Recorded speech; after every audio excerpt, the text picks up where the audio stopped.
So would you say tourism found you or found her? Tourism found me. I didn't even know I was doing tourism safe. Like, I remember, yeah, okay, so, I told you people that I'm a mysterious person. Like my mom, and that was how my name was coined. The Waka girl was coined. So when I was young, I would I grew up in Anokwaja, so Select Village precisely, and I would always trek from Select Village to Aboru back to Shagari. I was always walking about, and my mom, and my slippers was always cotton because of I used to I don't stay one place. Then she called me a name, Alarikanjabata, Arikanjabata, right? So when I started tourism stuff, or when I was still in school, you know, while like I was in my IT, I needed to coin out a name for my brand. Then I said, what is the meaning? I asked a couple of friends, what is the meaning of Alarika Jambata? When someone said Alarika is somebody that waka waka up and down, Jabata, someone that the slippers cut. I said, I can't put that one. I'll do waka waka. And basically, that was how the waka girl was coined, basically. So tourism actually found me. I had always been a people's person. I have loved to travel, right? Even when I was pregnant, I never sat down. I was climbing. They chased me out of Olumoroko. As at my 5 months, I was climbing Olumoroko. For fun or for tourism? Tourism. I was taking clients there because at 5 months, we don't know I was even pregnant. They had to tell me that they don't want to see me at the gate again. Go and look for staff if you know you don't have staff, basically. Handling failure, right? As I think I've been handling failure all my life. So at every point, or for instance, when I had to move from the first kiosk at Kute Heritage Museum unannounced, and because of light or something, and the guide from nowhere just said, and I had to just pack off. I broke down the old wooden stuff that day, and I had just renewed the rent in less than 2 months or so. I'm like, I didn't, I didn't even know how to. All I remembered was that I cried my eyes out, took my stuff home, ate, and I slept. Then I started looking for space, which took me another 6 months before I could get to space. I didn't even know I was surviving those periods. In fact, I left town and I went to as far as Elega to stay. I was out away from people. Then 6 months after I got the space, and this period, I just looked for something else to do. There was also, and that's the beauty about having multiple businesses. That's the beauty about having multiple businesses. So when the food business gave me a pause that time, I had clients still coming in for tour guiding stuff. So that sustained me. So I was never idle, basically. I was never idle. So during the moment of failure, right, I only see failure. Well, before now, before I met my husband, I I used to say that one of my greatest fear is failing, right? But now I don't think my greatest fear is failing again, because for every failure that I had experienced shifted me one step closer to being a successful person. And the moment, the day, okay, let me not take it. The day he said it, the day my husband said it to me, basically, I think that was the day I told myself that I had done well. Before then, I don't see myself as doing well. Even when others celebrating, I don't see myself as doing well. So I was always being so hard on myself, having to still do, keep doing, keep doing. So when people say that you are doing too much and that guy is doing too much, or they necessarily don't have to say it to my face, but I can sense the whole aura. Is she the like someone said when I started off the boutique stuff. I said like you are selling clothes again. Bring him, bring him. He has sense that you're not his mommy. Bring him. Hey baby. Ah. You want to talk to? Eh? You talk. So yes, the thought of what people's or the opinion people have about me while growing up. I would say it's also one of the factors why would I say the imposter syndrome. Yeah, it's still something I still battle with though, because that like my Instagram page, half of my work is not even there. Yeah, half of like I basically just live in the moment, and I'm going through my phones and I'm seeing that this stuff is not supposed to be on your phone. It's supposed to be. I particularly just make noise on what even the WhatsApp set. I don't even make noise. Sometimes I want to post and I'll delete it immediately. I mean, maybe because again, I work with private clients. That's regarding the tourism aspect. So that also did not really give me the mojo to really post, or maybe that would have actually boost my confidence level. They just give me their review and it's fantastic and I just absorb it in, and basically that's it. So and every year on my the things I want to achieve or my mantra for the year, I will put showcase yourself out there more. Showcase yourself out there more, and I will do stuff and I'll be like, you've done it already. There's no need of you putting it out there, and nobody's really good. Even in culinary school, yeah, even in culinary school, That is doing so well. yeah,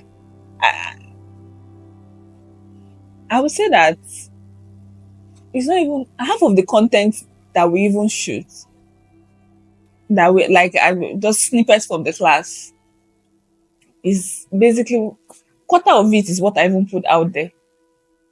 And TikTok, I just recently opened the TikTok account and I just posted some videos on me just teaching food costing and all.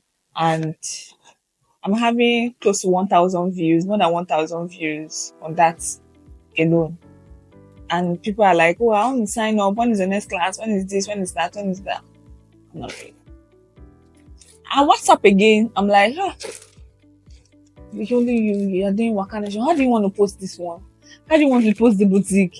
How do you now want to post like today now? That was one of the headache that I had. Today is Monday.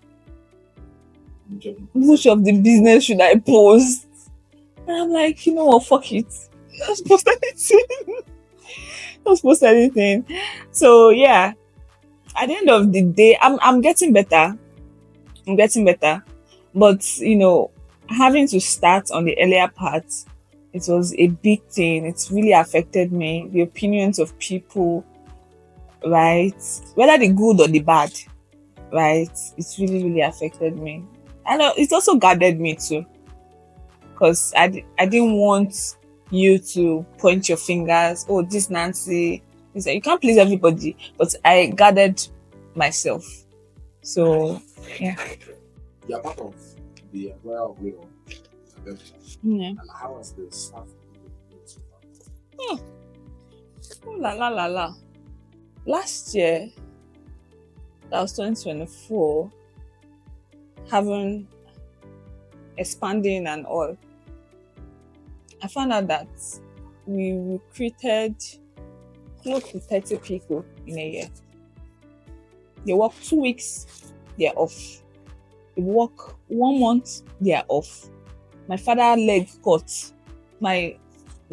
It's not the matter of this is not even the money, or this is not even the culture. Basically, they come in because I believe in the refining process, and I feel maybe that's one of the things that is affecting.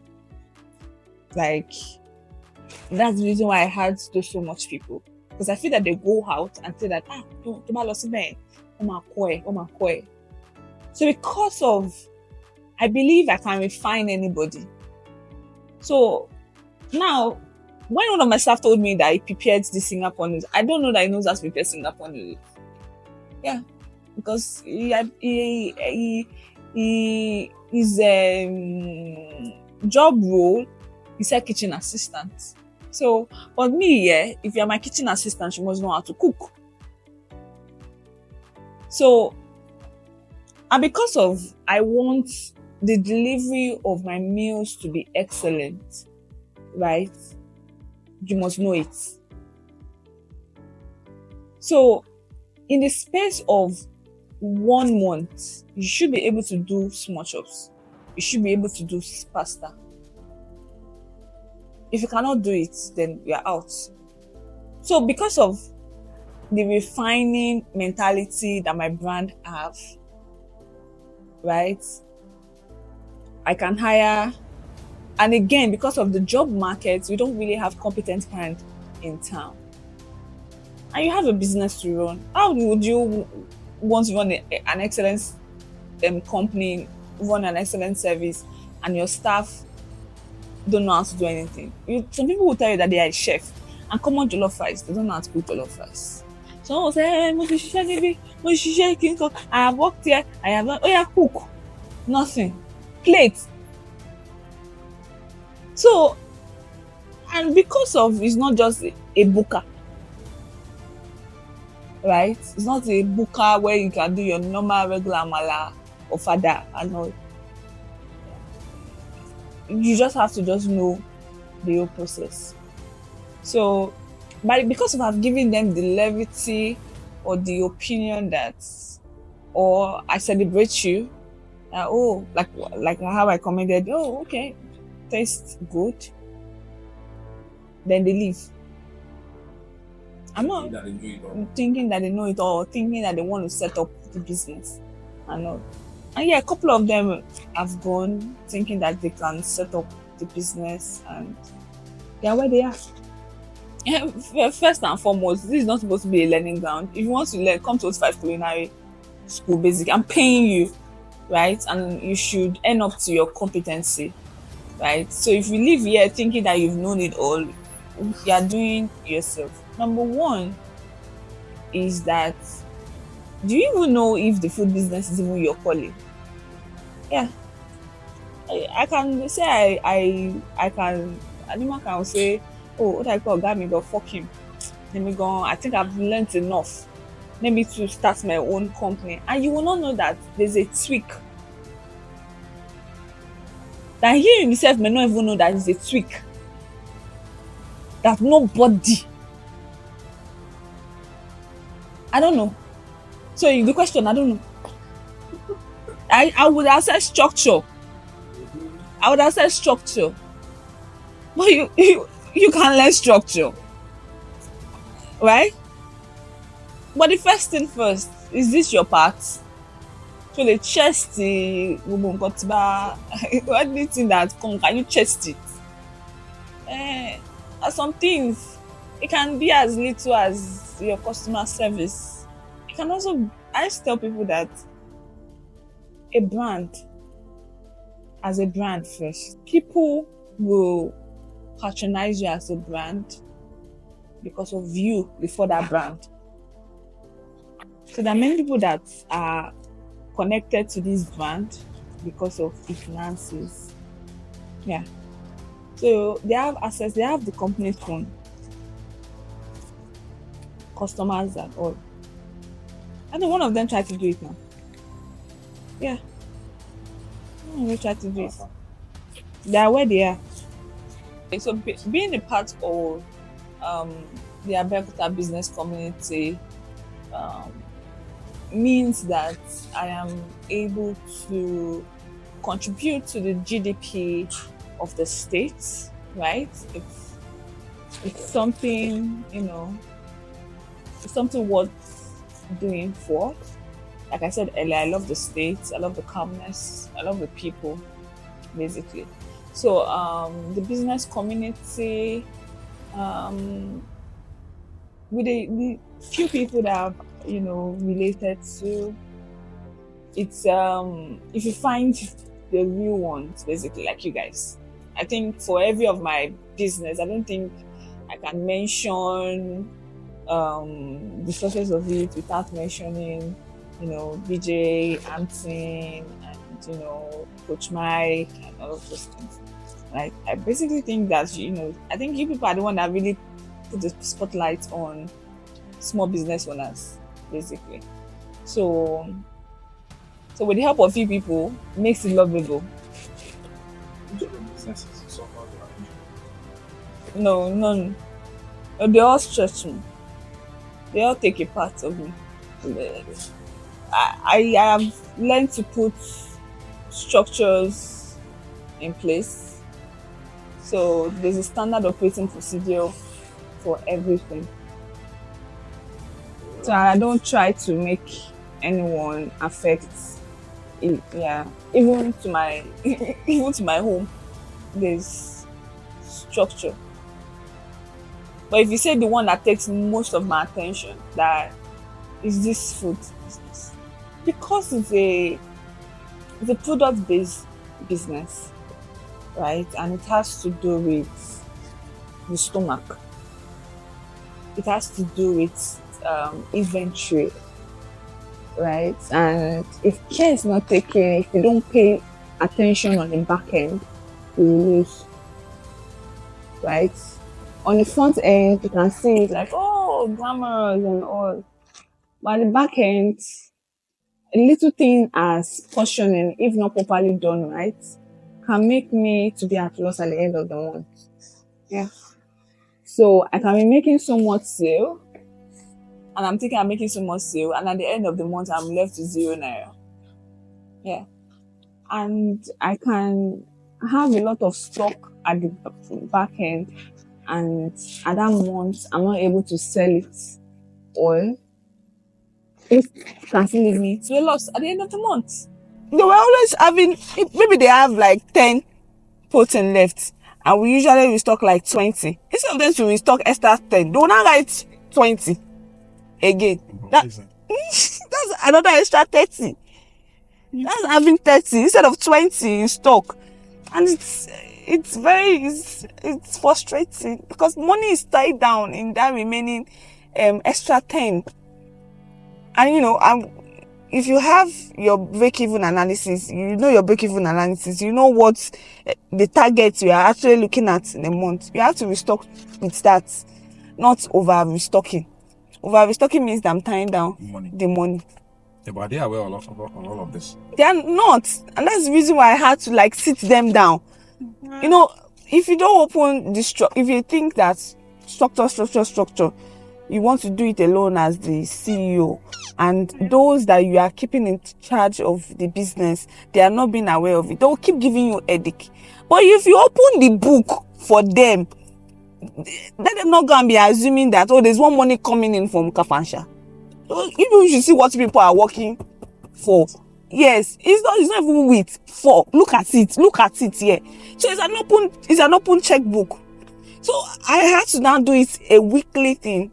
So because of the pricing is accurate, there's an operational cost from the pricing on each of the product that is being sold. So from this product that is being sold, every week for whatsoever thing that is in respect to food ingredients is what we are taking back to the market. Not me adding all the old profits and everything, and you people don't say 200, 500 total, and I'm giving you people 500 total. So these are the things. Even for fuel, everything is being calculated for, basically. So I had to do it, because I remember when I first started the business, that was what I was doing, and I was able to save a tangible amount of money by the end of the year. But with these people, because of you feel like, I don't want structure, let me just be doing, you will just go mad. Yes, you will just run mad. So, but let them see let them know that they are basically not working.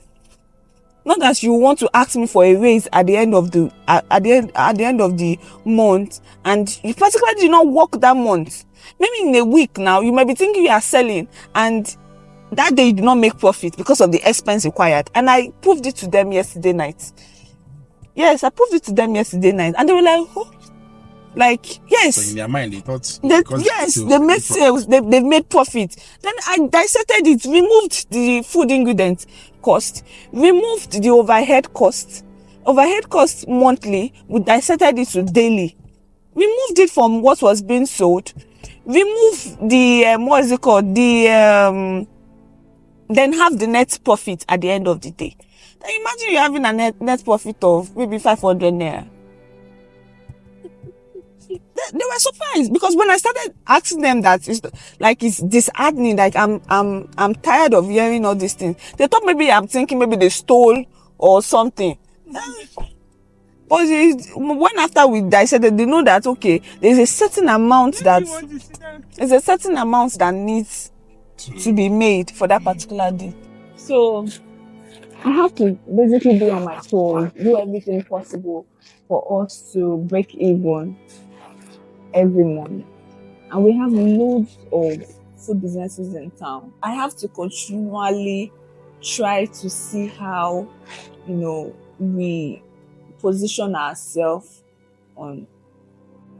Last year was like the year for the food business, for my food business, that I had to sit down and tell myself that, is this really worth doing? Because nothing was coming back and I was spending more. In fact, when VFD shared my report at the end of the year, imagine having an annual return of 19 million naira and the money that went out is 19 something million naira. What is that? Can't even open my mouth and say it. Like, no, it was terrible. Is it the one of buying money with money?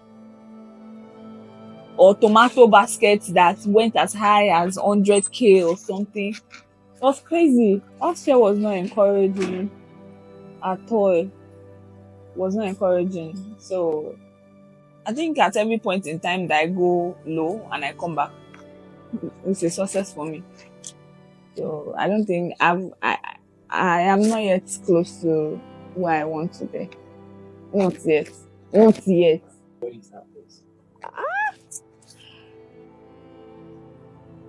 Well, just watch out, yeah. Well, I'm not yet there. I don't know anybody to tell me that my tenacity is contagious. Yeah.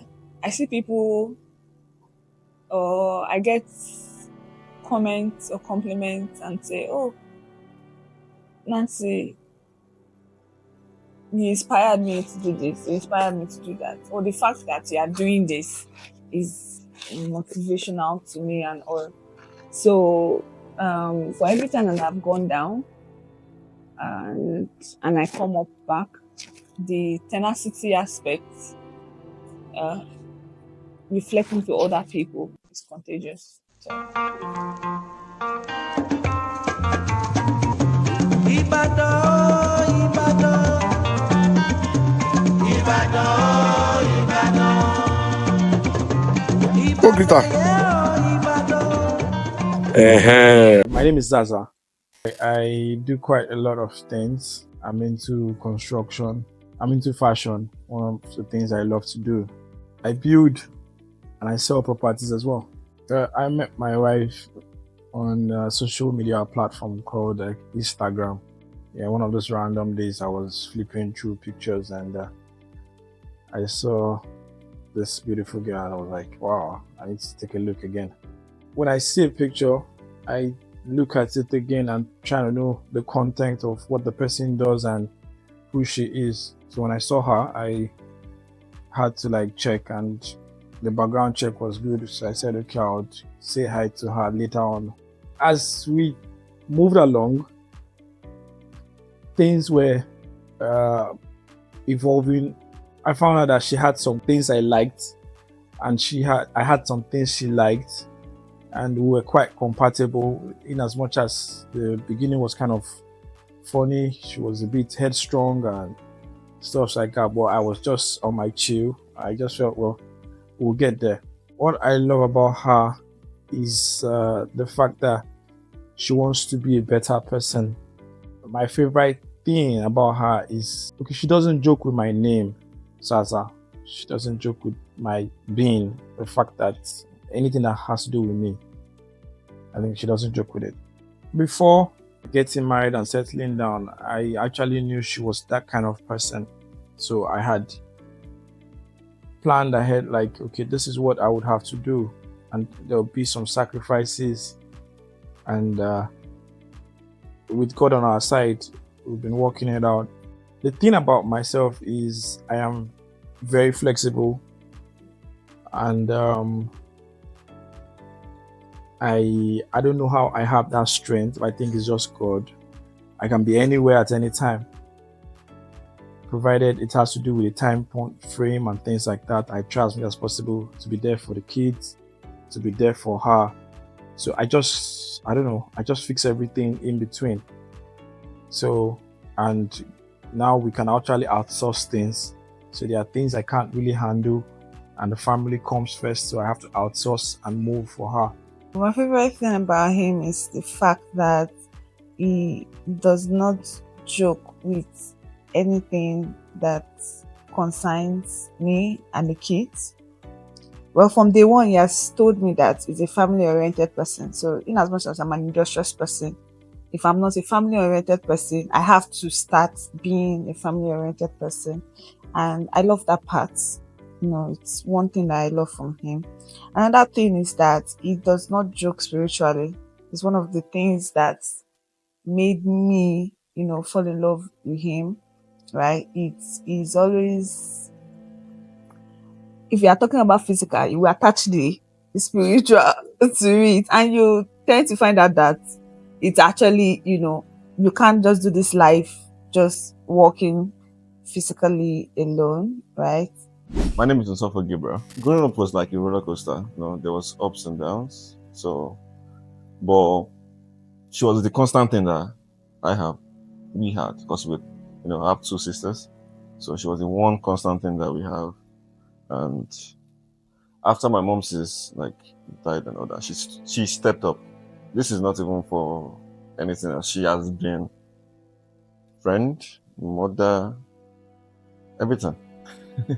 The mothering did not start when she gave birth though. She has been looking after us, and even when I was in uni, just calling, are you reading? Are you taking care of yourself? Are you doing this? There was only time she traveled all the way to Owerri, just just to know how I'm faring. Yeah? No, I knew she was coming. It was not announced, right? But she didn't need to do it, but she did it. I think she even did it like twice. So it's difficult to pick a particular favorite childhood memory with her, because it's, we fight a lot. We make up, we fight again, we go round and round and round in a circle. But I mean, I would say, I don't even know which one to pick. Oh yeah, there's one. So there was this time I got picked on by a senior in secondary school, and people like to pick on people now. So I went upstairs to our class and I was like, "See what just happened?" And she was like, "Just wait here." She went downstairs. She ran. she just rained a fire on the lady. Like it was a proud moment for me. So that's just one of it. That trait, that thing that she did for you then in school, do you think she still has that feature? Oh yes. It's evident from the way she take care of her children, and even as my baby sister, for my baby sister also, she will go above and beyond for those that she loves. Until now, she does not even stop checking in or trying to know what's good, what's the next step for yourself. Even as much as you are doing all those things for yourself, you should always find time. She having various businesses, it's not new, because if you notice when you walked in, I was using a phrase for her: business. It's like an inside joke. When she was in secondary school, she wanted to make her own debates. That's how she started the whole thing. It was business. Her husband will testify to that. It's more of like, if you remove it from her, she'll be incomplete. Just allow her to do her thing, and then everybody is fine. And I mean, she has the work-life balance, so everything is good. Well, before I got married, I would travel. Spontaneous. Just pack my bag and go to anywhere. And I like it. In Nigeria, basically. Yes. Yeah. I don't even necessarily have to flex. Well, yeah. Flex. Yeah. Do that. Yeah. So I'll just If it's just what is it called, Ibadan, just look for somewhere to just be and all. So yeah.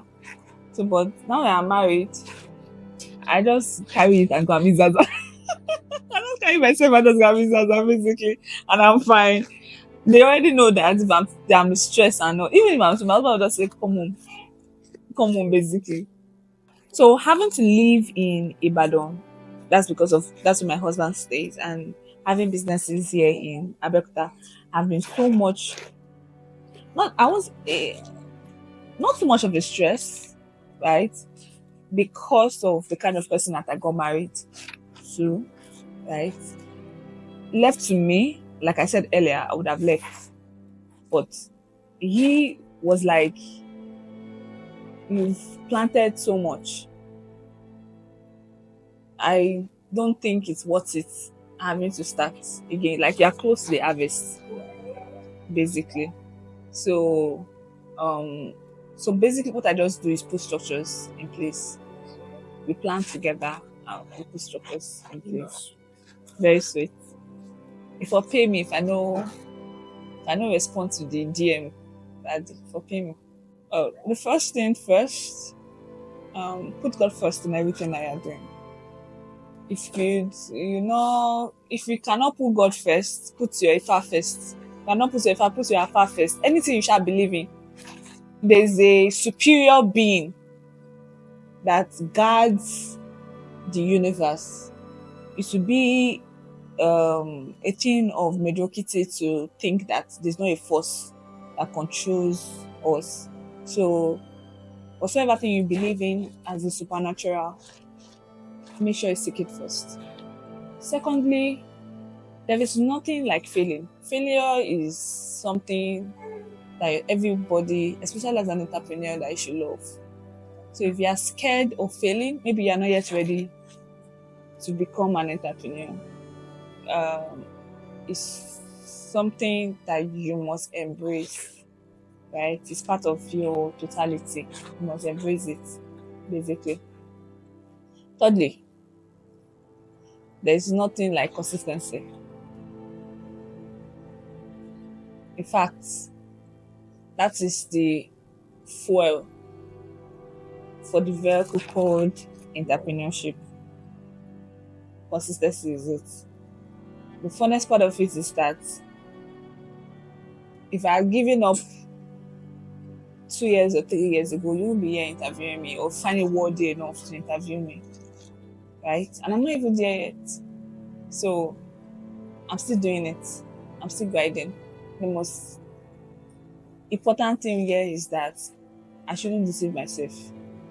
That's the most important thing. Okay, that should be the fourth thing. Don't deceive yourself. Yeah, don't deceive yourself.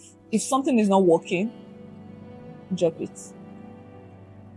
Be sure enough that it's not working and you've done your best to see that this thing is not working. Yeah. And the fifth thing, be a teachable person. Learn, unlearn, pay to learn. Pay to learn. Every of my birthday, there's a tradition I do to myself. I gift myself a knowledgeable gift pertaining to every career, every businesses that I do. So I think it was only last year that I didn't do anything because I was pregnant. I was pregnant basically. But I usually give myself a knowledgeable thing, do a course, a professional course, pay for therapy, do a lot for myself. You're one of the business owners I don't know because business coaching. Yeah, and that's the reason why I said earlier that the growth mindset, basically, if you feel you can share, I'm not scared to talk about my business to anybody. You can steal it. Yeah, there are many people that have said they want to sell pasta. Yes, you can. It's none of my business. The future goal is to be a foremost food business brand, right? Um, we won't just be catering for just Abeokuta environs. I'm looking at where we can have, our pasta and our small shops in every city. At least let's start with the southwest first. Then also looking at having the O25 Empire, right? Where the culinary school is up, the O25, the zone by O25 is down, that's the restaurant is down, the culinary school is up, and just everything about O25 is in that space, right? And we've started consultancy already for hotels and all. So I wouldn't say before 2 years ago it was a future thingy stuff, but now we are already doing it. We are into consultation already for hotels, restaurants, and all. Yeah. So basically, um, we should be at the top. And if God said, don't do food business again, I close it. It's a voice. Some people call it intuition, some people call it guts, some people call it, every one of us have it. Thank you very much. Oh, alhamdulillah. CBC no pass this one. Oh my god. Yeah,